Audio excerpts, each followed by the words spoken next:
안녕하세요. 얼마 전 파혼하게 된 20대 후반의 여성입니다. 청첩장까지 나왔던 건 아니지만 친척분들이며 주변 가까운 사람들 모두한테 제 결혼 소식을 전했던 상황인지라 저도 파혼까지 하고 싶었던 건 아니에요. 하지만 하나를 보면 열을 알 수 있다잖아요. 예비 시어머니가 보여준 몰상식한 행동이 발단이 되긴 했지만 예비 신랑이 중간 역할을 조금이라도 잘해줬으면 상황은 달랐겠지요. 하지만 팔은 안으로 굽는다고 예비 시어머니 편을 들어주면서 오히려 저를 이상한 사람 만드는 예비 신랑 모습을 보니 파혼 말고는 다른 방법이 없겠더라고요. 이렇게 파혼하게 된 것이 정말로 유감이긴 하지만 다시 생각해봐도 정말 잘 내린 결정이었구나 하는 생각밖에 들지 않네요. 예비 신랑, 그러니까 남자친구와 처음 만나게 된 건 회사 선배가 주선해준 소개 자리에서였습니다.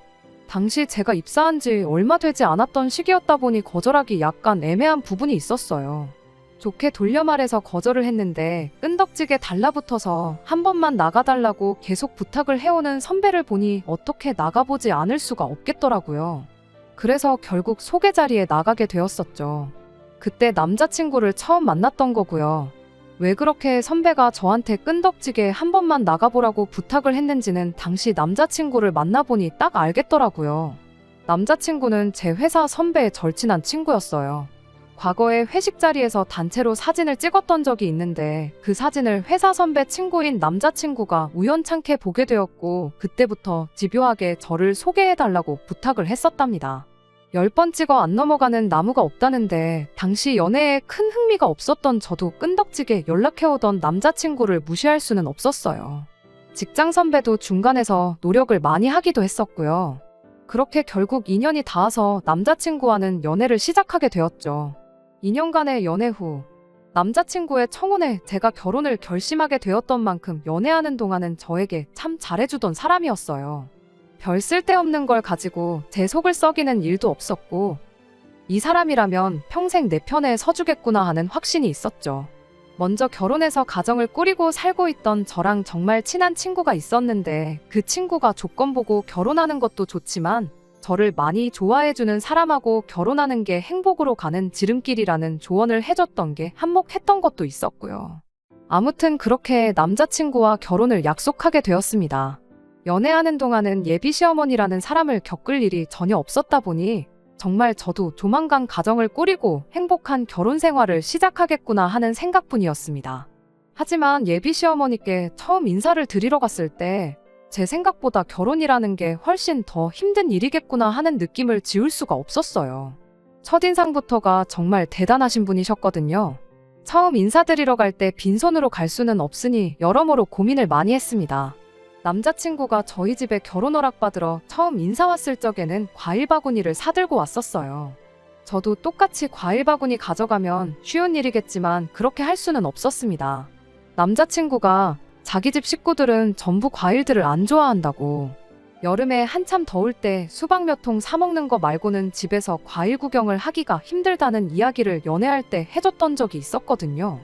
그런 상황인데 남자친구가 과일 바구니 가져왔다고 저도 똑같이 과일 바구니를 가져가면 성의가 없다고 생각하진 않을까 싶기도 했고 말이죠. 그래서 이것저것 고민하다가 꽃다발과 식사하기 전에 간단히 먹을 수 있는 전통차를 가져갔어요. 예비시댁에 도착해 먼저 인사부터 드리고 식사는 근처에 남자친구가 예약해놓았다는 고깃집에서 외식을 할 계획이었거든요. 그런데 그때 반응이 참 안 좋았었습니다. 예비 시어머니가 제가 들고 온 꽃다발을 보자마자 표정이 일그러지는 게 제 눈에도 딱 보였어요. 뭘 이런 걸 다 사왔냐며 제가 사온 꽃다발을 받아들으셨는데 식탁 위에다가 대충 집어 던져놓고는 다른 한쪽 손에 들려있던 쇼핑백을 흘긋흘긋 보시는 게 저거 말고 뭐 다른 건 없느냐고 물어보는 눈치였죠.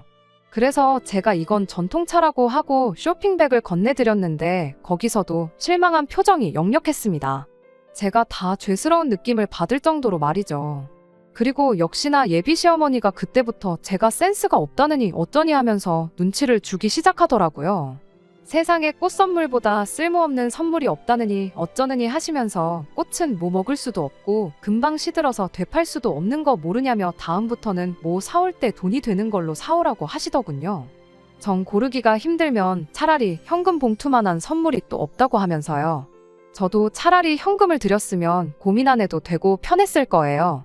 그런데 제가 암만 결혼하기로 했고 결혼 허락받으러 간 자리이기도 했지만 아직 이 집의 며느리가 된 것도 아닌데 다짜고짜 용돈 봉투를 건네드리는 것도 이상하잖아요. 그리고 아무리 제가 준비한 게 마음에 안 들었어도 사람을 앞에다 두고 그렇게 무안을 주시니 솔직히 마음이 상했습니다. 제가 사온 전통차를 두고도 뭐 보리차만도 못한 걸 사왔느냐며 계속해서 현금 봉투 노래를 불렀습니다. 하지만 그게 다가 아니었죠. 남자친구도 괜히 지금 인사드리고 대화 나눠봤자 좋은 이야기 나올 게 없다는 판단이었는지 이야기는 나중에 나누고 배고프니까 식사부터 하러 가자고 분위기를 전환시키려고 하더라고요. 저도 바늘방석에 앉아서 어머님이 현금 타령하는 거 듣는 거보단 그게 낫다는 생각이 들었어요. 그런데 예비 시어머니도 참 어떤 의미로 대단하시더라고요. 거기다 대고 한다는 소리가 글쎄 뭐 돈 아깝게 고깃집까지 가서 고기를 먹냐고 집에 있는 거 차려줄 테니까 밥 먹고 가고 외식할 돈 있으면 그 돈을 차라리 당신한테 주랍니다. 선물이 시원찮네 어쩌네 그런 이야기는 안 하셨지만 그 이야기의 연장선이나 마찬가지였죠. 내 기분 잡쳤으니 돈으로 풀어달라 시위하는 거나 마찬가지였어요. 집밥이라고 뭐 대단한 거 해주신 것도 아니고 냉장고에 있는 밑반찬들 반찬통 그대로 꺼내주시고 그나마 예비 며느리 왔다고 생색이나 내시려는 듯 고등어 한 마리 구워주셨습니다. 그 와중에도 저 못 먹게 하려고 그러셨던 건지 식사하는 내내 고등어 살만 발라내서 남자친구 밥 위에다가 올려주시는데 제가 꽃다발 한 번 사왔다고 이런 대우까지 받아야 하나 싶은 생각이 다 들더라고요. 집에 돌아가는 길 남자친구가 발에다 주겠다며 따라 나왔는데 정말 파혼 이야기가 목구멍 끝까지 차올랐습니다. 지금 돌이켜 생각해보면 그냥 그때 파혼했었다면 그 후로 2달 정도나마 시간 낭비는 하지 않았을 텐데 싶네요. 그때 파혼을 안 했던 이유는 남자친구도 자기 어머니가 저한테 큰 실수하신 거고 잘못하셨다는 걸 바로 인정했기 때문입니다. 거기서 자기가 중간 역할을 제대로 못한 것도 저한테 빌듯이 사과를 해왔고 다음부터 2번 다시 어머님이 저한테 그렇게 막대하지 못하게 자기가 잘한다고 약속까지 했기 때문이에요. 저도 금방 화를 풀 수 있었던 건 이러나 저러나 제가 남자친구랑 결혼하는 거지 남자친구네 어머니랑 결혼하는 게 아닌 걸 알았다 보니 중간에서 남자친구가 자기 역할만 똑바로 해준다면 2번은 있지 않을 일이라고 생각했기 때문입니다. 그때는 팔이 안으로 굽는 법이라는 걸 전혀 생각도 하지 못했지만 말이죠. 그 뒤로 예비 시어머니를 한 번 더 찾아뵐 일이 있었어요. 그때는 그 노래를 부르던 현금 봉투는커녕 당한 게 아직 앙금으로 남아있었다 보니 그냥 빈손으로 찾아갔었습니다. 그런데 또 웃긴 건 예비 시어머니는 꽃다발을 사갔을 때보다 빈손으로 왔을 때 오히려 더 정상적인 사람처럼 보였고 저한테도 꽤나 잘해주셨었죠. 한편으로는 빈손으로 온 저한테 아무 말도 안 한 게 남자친구가 저랑 약속한 대로 어머님한테 잘 말씀드렸구나 그런 생각도 들어서 저도 기분이 좋았었죠. 그날 양가 상견례 날짜도 잡게 되었고요. 상견례 때는 따로 별다른 사건은 없었어요. 결혼이야 남자친구랑 벌써 양가 어른들 도움 없이 우리 모은 돈만 가지고 반반 결혼을 하는 게 좋겠다는 식으로 이야기가 되어 있었다 보니 그날 자리는 정말 말 그대로 양가 어른들이 처음 인사를 나누는 자리로 좋게 마무리가 되었었거든요. 상견례 이후로 남자친구와는 결혼식 날짜는 대충 언제쯤에 하는 게 좋겠다. 식장은 어디가 좋다더라 하는 이야기 정도만 나누고 있었어요. 그때쯤이 1년 중에 저희 회사가 가장 바쁠 시기라서 그 시기만 넘기고 본격적인 결혼 준비를 시작하려고 했었거든요. 그런데 그때쯤 예비 시어머니한테서 예단은 어떻게 할 거냐는 연락을 받게 되었네요. 결혼은 허례허식 빼고 남자친구와 제 돈만 가지고 하기로 했었고 당연히 예단과 예물은 생략하자고 벌써 이야기를 해놓은 상황이었거든요. 제가 예단은 안 하기로 했다고 대답하는 방법도 있었지만 처음 인사드리러 갔던 그날의 악몽이 떠올라서 이 부분은 남자친구한테 맡기기로 했습니다. 어머님껜 남자친구랑 이야기해보겠다는 간단한 대답만 했고 바로 남자친구한테 연락해서 이 부분은 잘 좀 설명드리라고 부탁을 했었죠. 남자친구는 알겠다고 자신있게 대답을 했는데 며칠 뒤에 아무리 생각해봐도 친척들 보는 눈이 있는데 예단을 생략하는 건 경우가 아닌 것 같다며 최소한이라도 하는 게 어떻겠냐는 말을 꺼내왔습니다. 그래서 알겠다고 대답했죠. 대신 저도 예단한 만큼 예물을 받아야겠으니 그리 알라고 말했죠. 알겠다고, 그럼 그렇게 하자고 대답한 남자친구였는데 그 뒤로 예단에 대한 이야기는 쏙 들어갔어요. 주거니 받거니 하는 거니 상관없다 생각했으니 안 해도 그만, 해도 그만이었던지라 저도 먼저 이야기 나올 때까지는 예단을 어떻게 해야 하느냐 물어보진 않기로 했었죠. 그러던 와중에 파혼을 결심하게까지 만든 사건이 터져버리게 되었습니다. 회사가 바쁜 시기라 정신없이 일하고 있던 중이었는데 예비 시어머니한테서 전화가 한 통 걸려왔어요. 무슨 일로 전화를 다 하셨나 싶었는데 다짜고짜 당신이 지금 저희 회사 근처에 와 계시답니다. 저희 회사가 예비시댁에서 거리가 있다 보니 예비 며느리 보겠다고 일부러 지나가다 들리신 건 아닌 것 같고 작정하고 찾아오신 건가 하는 불길한 생각부터 들었어요. 원래는 야근을 해야 했는데 상황이 상황이다 보니 회사에 양해를 구하고 저 먼저 정시에 퇴근을 하게 되었죠. 예비 시어머니가 저를 기다리고 있었을 근처 카페로 갔는데 세상에 카페 밖에서 저를 기다리고 계셨어요. 커피 한 잔 시키는 게 아까워서 저 올 때까지 밖에서 기다리셨던 건가 싶었는데 예상외로 그건 아니더군요. 그렇다고 카페에서 저랑 대화나 나누자고 오신 것도 아니었고요. 대뜸 저보고 어디 당신이랑 같이 갈 곳이 있다고 하더니 택시를 잡으시더라고요. 다들 예상하셨겠지만 택시비는 제가 냈네요. 도착한 곳은 저희 회사에서 가까운 거리에 있는 근처 대학병원 장례식장이었습니다. 대체 왜 누구 장례식이길래 예비 며느리인 저를 굳이 데리고 여기까지 오셨나 싶었는데 장례식은 예비 시어머니의 지인분 장례식이었습니다. 굳이 정확하게 짚어서 말한다면 예비 시어머니 고향 친구분의 남편 되시는 분의 장례식이었죠. 그러니까 저한테는 생판남이나 다름없는 사람이고요. 제가 아닌 예비 시아버지, 적어도 아들인 남자친구와 같이 가야 마땅한 장례식에 왜 저를 데리고 오셨나 했더니 아니나 다를까 장례식장 앞에 있는 ATM기를 가리키더니 저보고 부조금하게 저기서 한 50만 원 정도만 뽑아오라 시키는 겁니다. 예비 시어머니가 50만 원이 없어서 그런 건 당연히 아닐 거라는 생각이 들었고 굳이 저를 데려온 이유가 제 돈으로 부조를 하려고 그랬던 거구나 하는 걸 대번에 알게 되었죠. 거기서 대판 싸우는 방법도 있었겠지만 앞만 모르는 사람일지라도 장소가 장례식장 앞인데 거기서 싸워봐야 뭐 하겠냐는 생각이 들더라고요. 어이는 없었지만 남자친구한테 돌려받으면 되겠지 싶은 생각으로 현금 인출해서 제 돈으로 정말 일면식도 없는 분 장례식에 부조를 했습니다. 장례식장 안에는 들어가기 뭐했어요. 모르는 사람 장례식에 가는 것도 가는 거지만 당시 제가 입고 있던 복장이 장례식장에 어울리는 복장은 아니었거든요. 예비 시어머니가 너네 회사는 얼마나 막 나가는 회사길래 정장도 안 입고 출근을 하냐고 하셨는데 요즘 복장 가지고 그러는 회사가 얼마나 된다고 저러시나 싶었죠. 더 어이가 없는 건 장례식 마치고 예비 시어머니가 상주분하고 대화를 나누는데 저를 며느리라고 소개를 하더니 며느리 데려왔는데 뭐 시킬 일은 없느냐고 물어보시더라고요. 어머님 친구분도 얼이 빠져서 얘가 뭔 소리를 하는 건가 하는 표정으로 어머님을 한번 쳐다보고 또 저를 되게 안쓰러운 표정으로 쳐다보시더군요. 그분이 어머님께 장례식장인데 당연히 일하는 사람들이 다 알아서 해주니 그런 거 신경 쓰지 말라고 마음만 받겠다고. 다행히 정리를 잘해주셨어요. 장례식 끝나고 나와서는 예비 시어머니가 오랜만에 외출을 했더니 다리가 아프시다며 올 때는 지하철 타고 왔는데 갈 때는 도무지 지하철을 못 타겠다. 택시를 타야겠다 하시는 겁니다. 누가 들어도 택시비 대신 내주고 택시 태워서 집에 보내달라는 말로 들렸는데 저도 일부러 못 알아듣는 척 했어요. 다리 아프시면 택시 타셔야죠. 택시 타고 가는 게 훨씬 편하죠 하면서 맞장구만 쳐줬지. 제가 택시 잡아드리겠단 말은 끝까지 안 했습니다. 그리고 집에 돌아왔네요.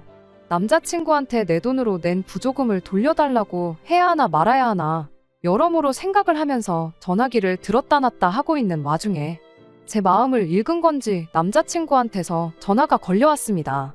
전화를 받자마자 남자친구의 열받은 목소리가 들려왔어요. 연애하면서 정말 사소한 다툼 말고는 크게 싸운 적이 없었는데 그 어느 때보다 화가 잔뜩 나 있는 남자친구의 목소리를 들으니 당황스럽더라고요. 왜 그렇게 화가 났나 했더니 예비 시어머니가 다리 아프다는데 지하철 태워서 보내는 게 말이나 되냐며 저보고 제정신이냐고 따져 물으려고 했던 전화였네요. 저도 치사해서 말할까 말까 고민하고 있었는데 남자친구가 먼저 저렇게 나오니 말을 안 할 수가 없겠더라고요. 그래서 오늘 무슨 일이 있었는지나 아냐, 내가 회사에 양해까지 구하고 일찍 퇴근해서 어디를 다녀왔는지나 알고 나한테 열을 내는 거냐 따져 물었습니다. 세상에 태어나서 얼굴 한번 마주친 적 없는 분 장례식장에 가서 내 돈으로 부조금 50만 원 내고 왔다고. 안 그래도 그것 때문에 당신한테 한마디 해야 하나 말아야 하나 고민하고 있었는데 당신이 먼저 화를 내주니 할 말은 해야겠다고 당장 제 통장으로 50만 원 보내라고 했습니다. 예비 시어머니도 어이가 없다고, 어떻게 당신 친구분 배우자 장례식장에서 예비 며느리 돈으로 부조를 할 생각을 하실 수 있냐고 같이 따졌죠. 처음 인사드리러 간 날부터 해서 무조건 제 편이 되어주겠다, 앞으로 중간 역할 잘하겠다던 남자친구는 온데간데 없고 가족이라고 눈에 불을 켜고 어머님 편을 들더군요. 어차피 너랑 나랑 결혼하면 시댁 경조사는 당연히 참석해야 되는 거 아니겠냐고. 너는 그깟 50만 원 부조하고 온 게 아까워서 복수하겠다고 다리 아파서 힘들어하시는 예비 시어머니 택시 한 번 안 태워주고 그 사람 미어터지는 시간에 지하철을 태워보냈어야 했냐며 성질을 부리는 겁니다. 그 말을 듣자마자 이미 제 머릿속에는 파혼이라는 카드밖에 떠오르지 않았어요. 처음 인사드린 날에 참고 넘어갔다고 해서 두 번째, 세 번째도 참아야 하는 법은 없잖아요? 남자친구한테 딱 잘라서 말했습니다. 길게 말할 것도 없고 오늘부로 파혼이라고. 앞으로 결혼 준비고 뭐고 할 것도 없고 내일부터는 그냥 남남이 되는 거니 연락이고 뭐고 하지도 말라고 했죠. 지렁이도 밟으면 꿈틀한다는데 남자친구는 제가 시작하자마자 파혼하자는 말을 꺼낼 거라고는 생각도 못했나 봅니다. 파혼 이야기 나오자마자 떵떵거리던 큰 목소리가 개미마냥 작아지더니 난데없이 자기가 잘못했다며 사과를 해오더군요. 중간 역할 제대로 못하고, 아니, 애초에 할 생각도 없었던 남자친구가 문제이긴 했지만 구차하게 나오는데 확실하게 싹을 밟아줘야겠다는 생각밖에 들지 않았어요. 그래서 조금 모질 수도 있지만 당신 어머님이 잘못한 건데 왜 당신이 사과하냐고, 나한테 제대로 사과하고 싶으면 어머님이 내 돈으로 부조한 돈 50만 원 들고 찾아와서 나한테 직접 사과하게 만들라고 전했습니다. 제가 화만 풀 수 있다면 뭐든지 하겠다던 남자친구도 그것만큼은 못하겠다고 다시 자존심을 부리더군요. 그래서 그럼 잘 알겠다고, 오늘부로 당신도 파혼하는데 합의를 한 걸로 알겠다 말하고 두 번 다시 연락하지도 말고 마주치지도 말자 말하고 파혼하기로 했습니다. 솔직히 100번 양보해서 남자친구 말대로 예비시댁 경조사 참여했다고 칠 수 있어요. 그 장례식이 친구분 남편 되시는 분 장례식이 아니라 시댁 친척분들 장례식이었다면 그 부조금을 내는 데 있어서 한치의 의문도 들지 않았을 겁니다. 그리고 한 가지 더, 장례식장 처음 가보시는 것도 아닐 텐데 굳이 친구분한테 며느리 데려왔으니까 일 좀 시킬 거 없냐고 묻는 것부터가 이미 어머님이 저를 며느리로 보고 있는 게 아니라 무슨 화풀이 대상으로 보고 있다는 거나 마찬가지였죠. 파혼한 뒤에 저 혼자 생각한 것이긴 하지만 처음 만났을 때 꽃 선물이 마음에 안 들어서 그랬던 건 둘째치더라도 예단 이야기 나왔을 때 내가 예단 해간 만큼 똑같이 예물 받아내겠다고 한 말에 빈정이 잔뜩 상해서 저랬던 게 아닌가 싶어요. 예단을 못 받는다면 어떻게든 결혼 전에 돈 나갈 일 있으면 예비 며느리 돈으로 다 해야겠다 작정을 하셨던 거란 생각밖에 들지 않네요.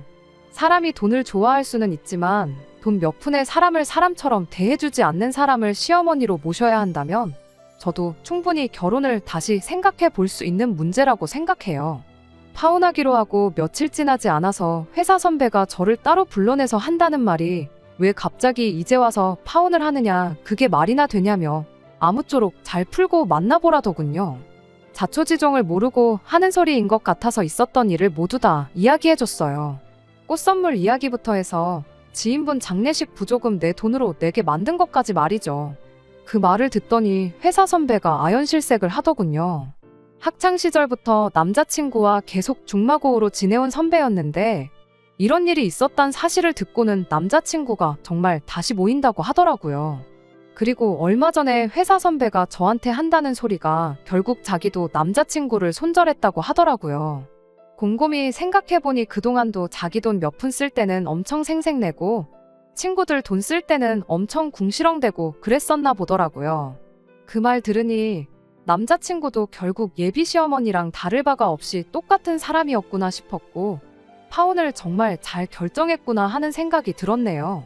결국 제 결혼은 쫑나고 말았고, 부조금으로 들어간 50만 원은 돌려받지 못했네요. 하지만 돈 50만 원으로 앞으로의 제 암울할 뻔했던 결혼을 물을 수 있었으니 그 값으로는 싸게 먹혔다고 생각하려고 합니다. 이제 20대 후반인데 저한테 남은 시간은 아직도 한참 많으니까 말이에요. 끝까지 들어주셔서 감사합니다. 오늘의 사연은 여기까지입니다. 구독과 좋아요, 알람 설정 부탁드리고 더 좋은 사연으로 다시 찾아뵙겠습니다. 감사합니다.